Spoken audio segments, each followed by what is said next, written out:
right now, the White Rabbit teases are all that any wrestling fan wants to talk about. Everybody's got theories about who it's about, what it could mean, when it will result into something, why it's happening. Everybody looks like Charlie Day from Always Sunny, connecting the dots with the yarn all over their board. It's great. It's created a level of conversation that you want, and I think it's time we had that conversation. Look, it all started in such a wonderful way because, okay, listen. White Rabbit could mean a lot of things. We know the White Rabbit is coming, but what is the White Rabbit? Clearly, it's Bad Bunny's way of being reintroduced, right? Triple H said to the world he was going to have conversations with Bad Bunny. What kind? Bad Bunny? What's the reverse? How is bad represented as a color? The dark. What's the reverse of that? The light. White. Bad Bunny. Rabbit. Bunny. Rabbit. Bad Bunny. White Rabbit. Hello. Karrion Kross. People go, in case you didn't know, in Lucha Underground, Karrion Kross was part of a stable called White Rabbit. Boom, Karrion Kross. And I'm like, cool. Number one, Karrion Kross is already presently engaged in an active storyline. And two, I don't know that a lot of the people that are watching SmackDown today were Lucha Underground fans.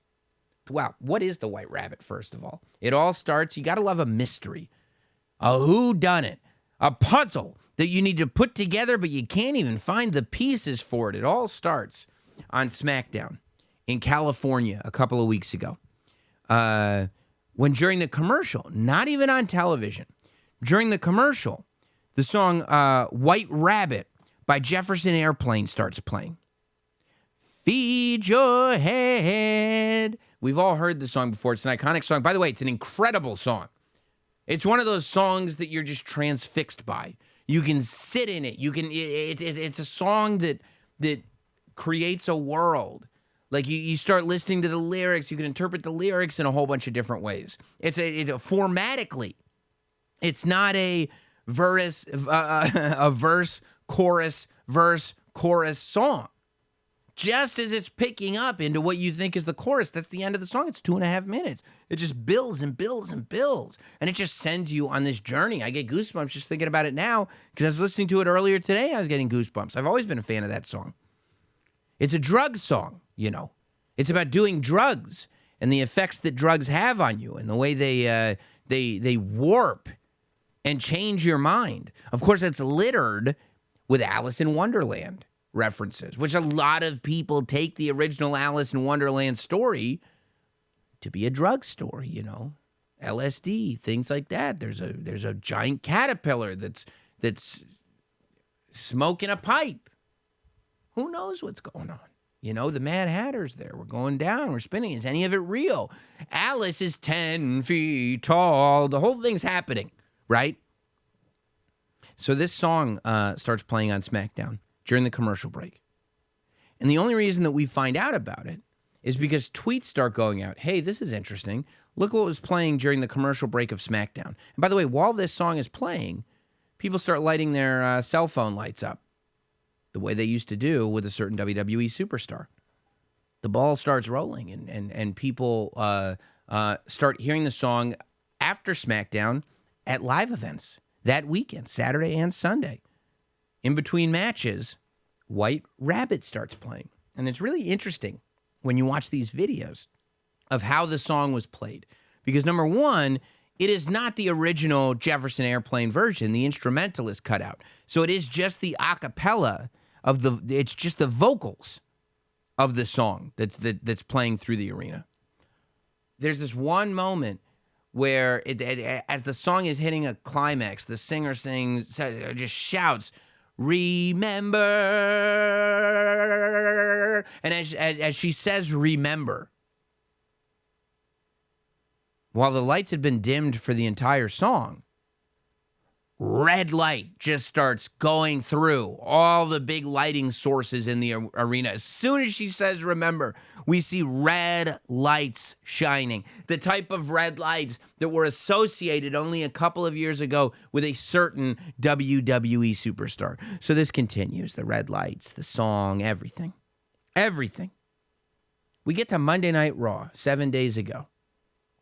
And Austin Theory is backstage. I think he was preparing for his match, whatever he was doing. Something not associated, unless it was associated with Austin Theory, happens. A QR code just happens to be taped to the wall. It looks like it could be a mistake.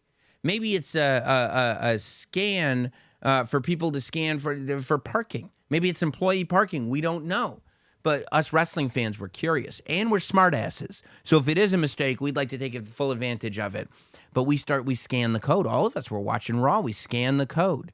And when we scan the code, we realize that this could be something similar to when we saw hints of Dexter Lumis returning to WWE. And we saw, trash can on fire, security guards running by, a car crash. Could be when we saw Braun Strowman returning to WWE. Before he returned in a segment earlier, there just happened to be a car flipped over in the parking lot. Little instances, right? And we realize, oh, this is an Easter egg.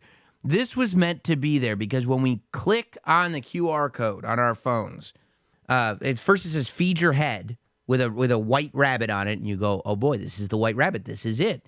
This is the thing. It's not just a song, because we were like, maybe Triple H just likes the song, and he's been playing it at events. But nope. A white rabbit shows up. It says, feed your head. It goes into this game of Hangman. And the white rabbit is going letter by letter, choosing letters. And some of them are correct, and some of them are incorrect. And with each incorrect letter, a different body part of the Hangman gets drawn where the noose is. The first 5 letters that the rabbit picks are D, E, M, O, and N. And the question that it says on top, the clue, is who killed the world? Apparently the rabbit thought maybe it was a demon, but he was wrong. Because some of those letters did not appear in the puzzle. In fact, the puzzle spelled out the words, you did. Who killed the world? You did. And as the rabbit is picking those letters, there is an hourglass in one corner of the screen. And it's got a red circle around it. And after the game is solved, a thing pops up that it says 9.23. It almost looks like a clock. 9.23. And then it flashes, and it changed. The 923 stays there, but instead of a dot, it becomes a colon. So 9.23 signifies a date. 9:23 signifies a time. So we're getting September 23rd. We're getting 9:23, okay? September 23rd, we do the math, Friday. September 23rd is Friday, but we don't know. 9:23. This airs on Raw in the 8 o'clock hour, Eastern time. Is 9:23 tonight? Is 9:23 on 9:23? I don't know what's going on. And we start looking even more closely at everything that's happening. And we go, well, that hourglass, that could mean Karrion Kross. Karrion Kross was in a faction called White Rabbit. There's an hourglass there. Karrion Kross and Scarlett, they love hourglasses. But at the same time, there's a red ring around the hourglass. And that red ring is in the Twitter bio of the same former WWE superstar who would use red light before and sometimes during all of their matches, would make all kinds of Alice in Wonderland references in promos leading up to matches. In fact, at one point was literally dressed as the Mad Hatter as he sat in the Firefly Funhouse. So much so that Mattel released an action figure in the WWE Superstars line of this superstar dressed as the Mad Hatter, of course. I'm talking about the same superstar who, while yes, never used an hourglass signifies time. And he did at one point on one episode of Monday Night Raw sing the song, "Time is on your side." I'm talking about Bray Wyatt. Of course I'm talking about Bray Wyatt. Bray Wyatt is the superstar that all signs point to, and all signs would have to point to. As you're looking at all these clues, we get to 9:23. I was looking at that clock, man. We get to 9:23. We're in the middle of a tag team match on Monday Night Raw. And I go, okay, so he's not going to debut tonight. What is that? And I see walking across Hardcam side, some gentleman has a sign. And by the way, I hit pause trying to look at that gentleman's head to see if I recognized him. Maybe dreadlocks sticking out of the back of his head. I don't know. Didn't see any. Holding a sign with a QR code on it. Scan that QR code, and a graphic comes up that just says, "Come with me." Once again, number one, come with me. Not that it's definitely, but somewhat, I always think of Willy Wonka. Come with me and you'll be in a world of pure imagination. I think that you could certainly, especially Firefly Funhouse Bray, make a lot of similarities to the sort of happy, friendly, childlike, but almost demonic, creepy, and unsettling way of being that Willy Wonka had. I think that same thing you could see in Bray, and the way that Willy Wonka would use candy to lure people in, that he would create this world all around him. You know who creates worlds around them? You know who creates their own version of a utopia and asks you to join, but then locks the door because nobody ever goes in and nobody ever comes out? Cult leaders, sociopaths, people like all incarnations of Bray Wyatt. So we go to SmackDown. And this is very interesting because before SmackDown, we get a leak. There's a leak in the system, and a new code is dropped, or the code isn't dropped, but somebody on Reddit leaks what is going to be the new White Rabbit clue. And the new White Rabbit clue is it's an animated game. The White Rabbit has to go through almost a Pac-Man type of maze. And I tried to look at the shape of the maze. I couldn't really find anything, but who knows what's there. Because the rabbit's got to go through the maze, and he's got to avoid fire. He's got to avoid fire to get to a red door, which we've seen the red door signified before. Of course, not only with Bray Wyatt, but with Alice in Wonderland and all that stuff. And when he gets through the red door, we see a picture of the rabbit. We see, in this original version, the word Cole, C-O-A-L, not C-O-L-E, because if that were the case, I'd say, Michael Cole, you goddamn white rabbit, you. I've caught you. But no, C-O-A-L, which is the substance that people use to keep fire burning, maybe, who knows. And then under it, coordinates, geographic coordinates. And if you look at those geographic coordinates, it takes you to Rogers Place in Edmonton, Canada, which is the location for Monday Night Raw this Monday night. That Reddit account was apparently created and deleted for the sole purpose of leaking this video, this teaser. Was it leaked on purpose? My guess is yes.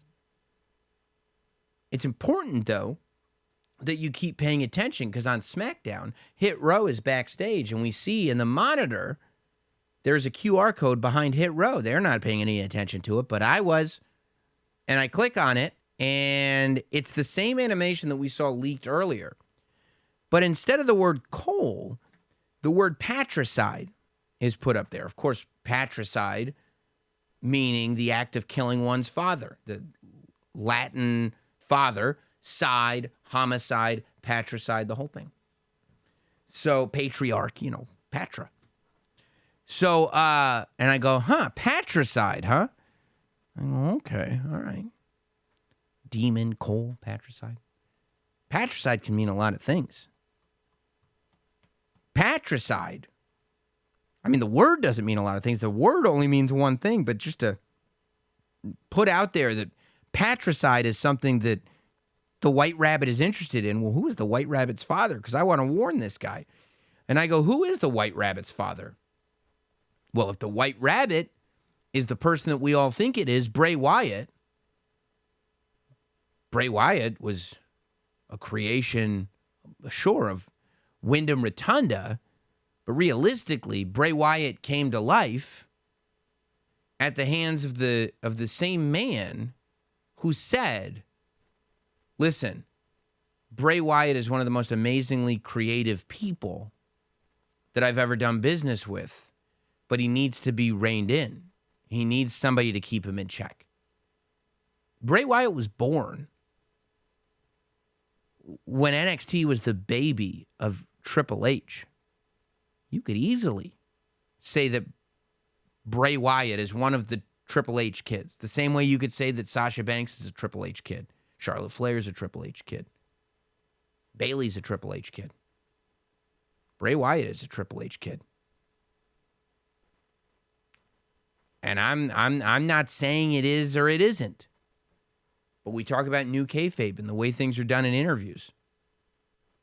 When Triple H was interviewed by Ariel Helwani, he would have known that Bray Wyatt was going to come up.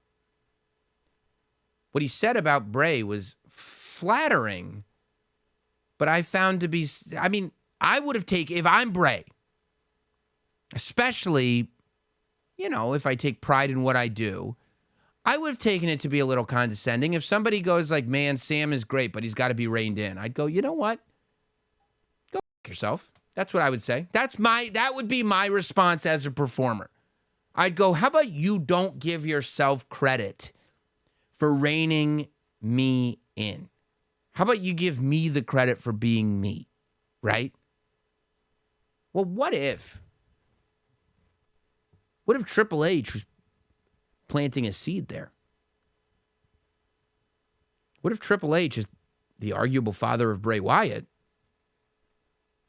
was planting a seed that there was resentment from Bray, that maybe when Bray Wyatt was working for Vince McMahon, and Vince McMahon was making the Fiend do things that the Fiend really shouldn't have done, and one would argue ruining elements of the Fiend character.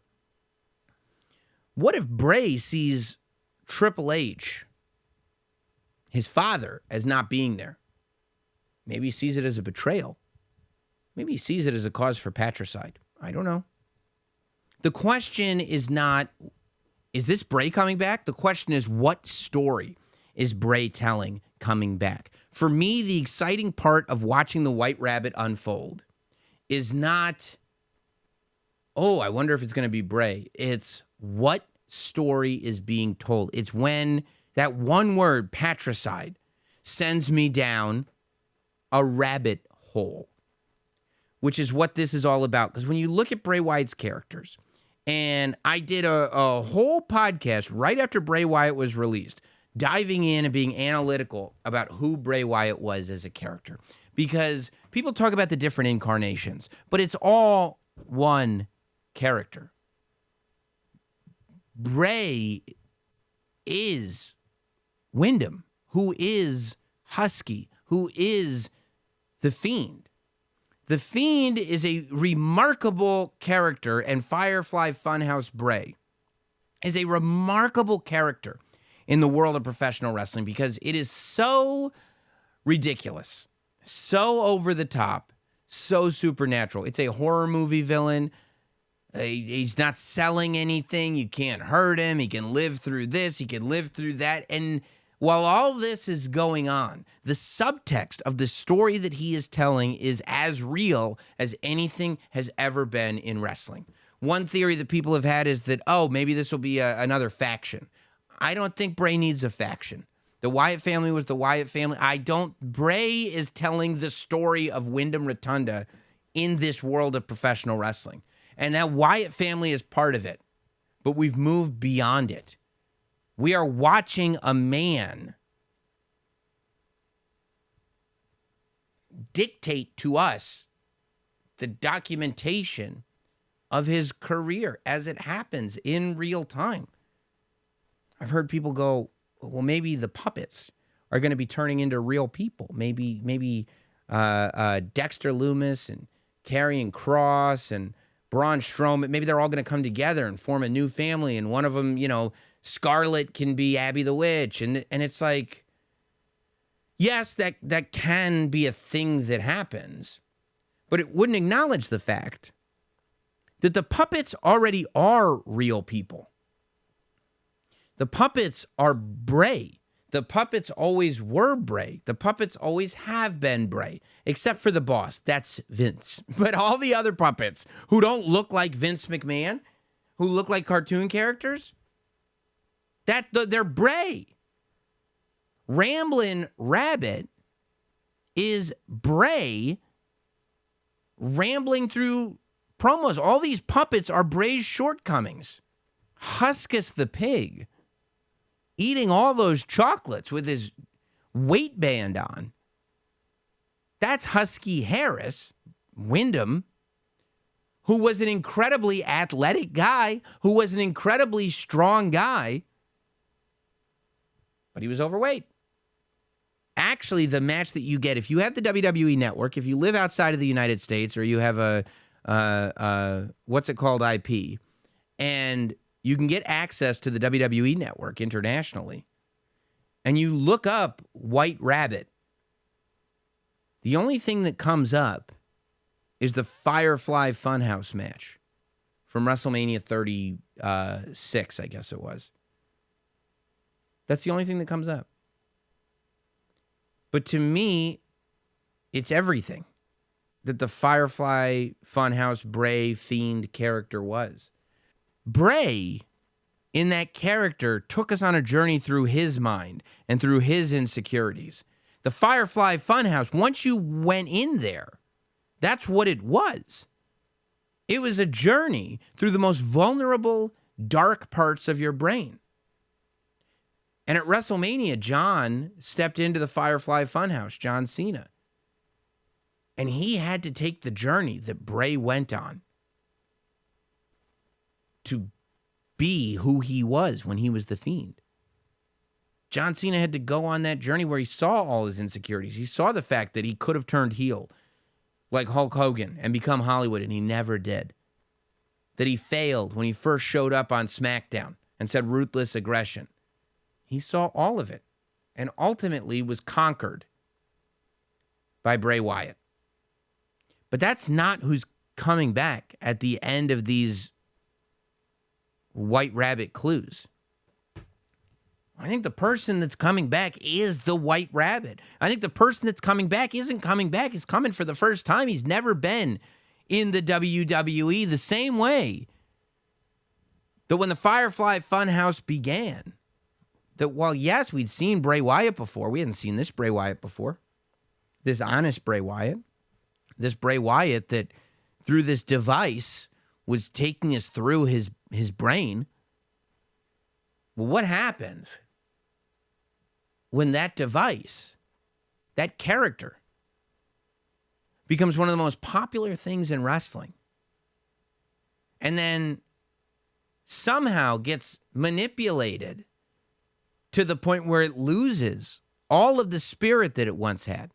Because as much as Bray Wyatt and The Fiend are associated with incredible creativity and unbelievable character work and doing things in wrestling that hadn't been done before and doing them effectively, The Fiend and Bray Wyatt is also associated with the dumbest Hell in a Cell finish of all time. With Goldberg going to Saudi Arabia and beating him in just a moment that let the air out of the tires of the entire wrestling community. Of the just dumbest Randy Orton storyline that either one of those amazing human beings have ever been a part of. And then, as he was selling merchandise, as he was a part of key storylines, as he was main eventing through a pandemic, he was fired. He was released. He was told, Bray, you are not worth the money that we're paying you, so you can go.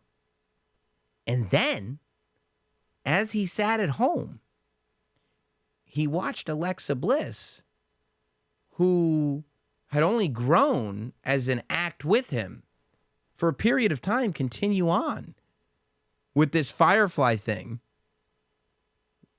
while he no longer collected a paycheck from the company.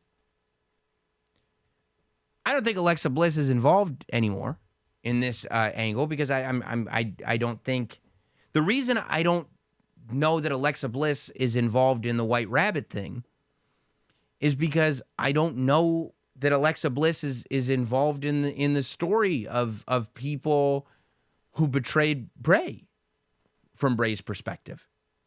The story that's being told is somebody was